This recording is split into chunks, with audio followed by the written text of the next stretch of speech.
Cyborg Awakening, a short science fiction story. Todd heard his mother screaming in the other room.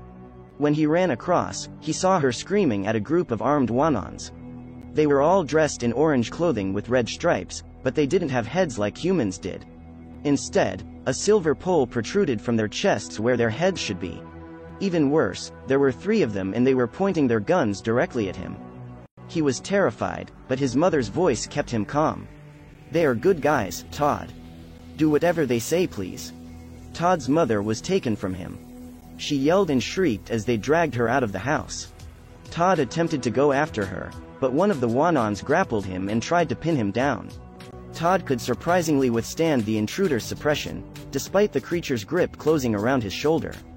Todd found strength within, as energy surged through him like a raging river. His arms solidified and turned gray. They were slowly transmuting to metal. The energy then traveled to his legs, and it covered them in titanium alloy. The alien looked at the boy in fear as Todd formed a blade from his right hand and stabbed it through Wanon's chest, where he assumed it was the creature's weak spot. He was correct in his heated instinct as the alien staggered and fell over dead. Todd felt the draw of the weapon pulling back into his body and he noticed his hands had returned to normal. He didn't know how or what possessed him with such power, but he was glad to have it. Soon after his euphoria, he felt a sense of dread. Something was draining him of energy. He tried to get up again, but couldn't move. The young boy could hear the screams coming from outside. He needed to get up, he needed to help his mother. A Wanon soldier came into the living room and stood next to his fallen comrade. It seemed confused by what had happened. Although he was weak, Todd used his remaining strength, picked up the defeated enemy's weapon near his fingertips, and pointed it at the soldier. The Wanon backed away, scowling.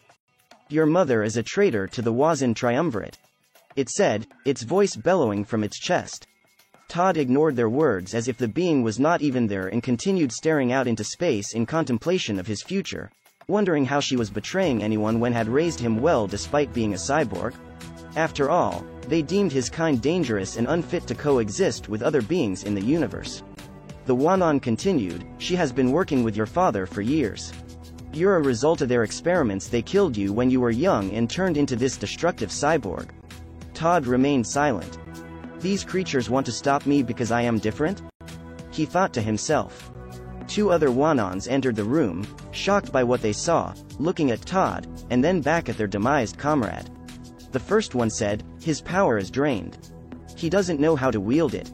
After assuring them, it instructed, "Take him to a holding cell." Todd's thoughts went blank. In his weakened state, he did not resist as 2 more Wanons carried him down the hall. His mother was still screaming. Todd wondered if they were still harming her. The thoughts made him furious, and he felt his energy surge slowly coming back.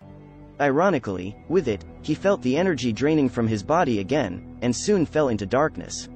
When he awoke in the cell, Todd saw an old man chained to the wall. They also shackled the young cyborg to the wall, his arms extended above him.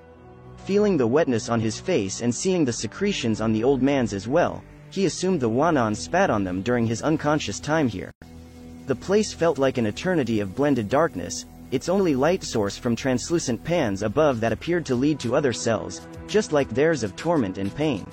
A deep sense of dread settled in Todd's stomach when he saw an old man chained up next door. It reminded him too much about how helpless they were here if this was their worst fear come true, being left behind by everyone. The old man opened his weak eyes and spoke to him. "You are not the only one, child." "Who are you?" Todd asked, perplexed by what the old man had just told him. "And what do you mean, only one?" Todd could see that the old man's eyes were filled with desperation and sorrow, just like what Todd felt inside. The old man ignored his question and simply said, "I'm sorry about your mother." Todd examined the old man anxiously with his eyes. "What do they want with her? What do they want with me?" he wondered out loud. The reply he received made his blood run cold. "Everything."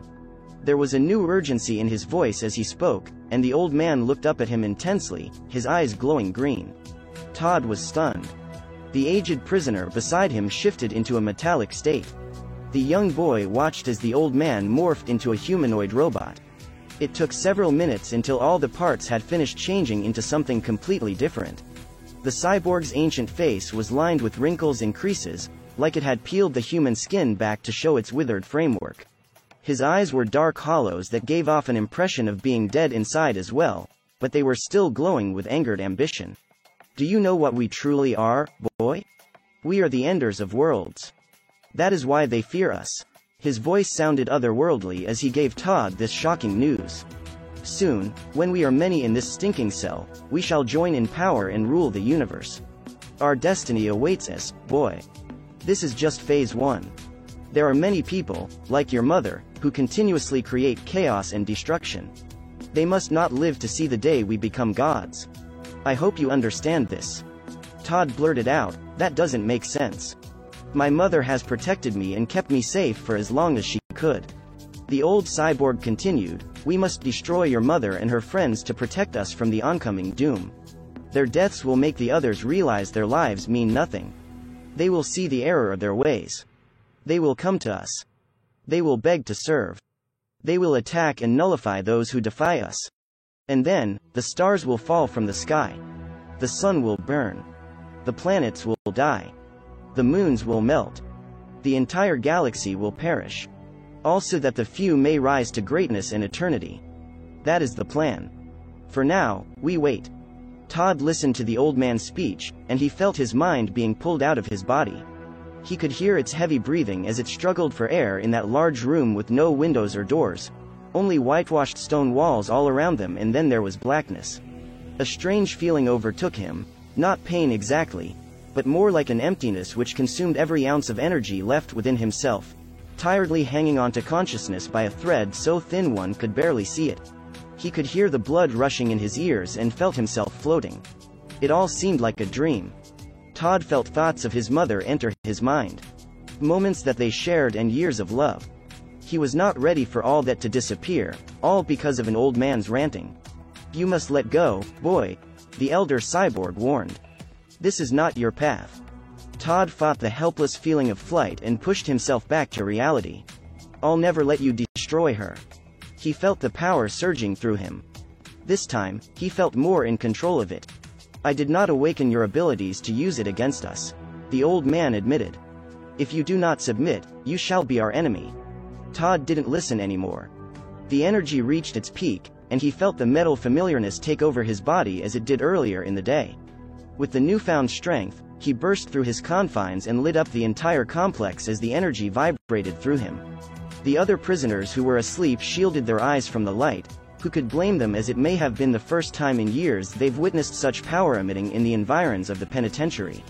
The guards were alerted and began their descent towards the offending cell. Todd had little time to plan to escape. Then he remembered the sensation of flight. This time, he wondered if he could harness it for his own means. Don't do it, boy. The old cyborg knew what was about to happen, but it was too late. Todd jumped up and flew through the cell, through the complex, and into the night sky, smashing all forms of the building's structure as he did. He looked down only to see the remnants of his path to illusion below.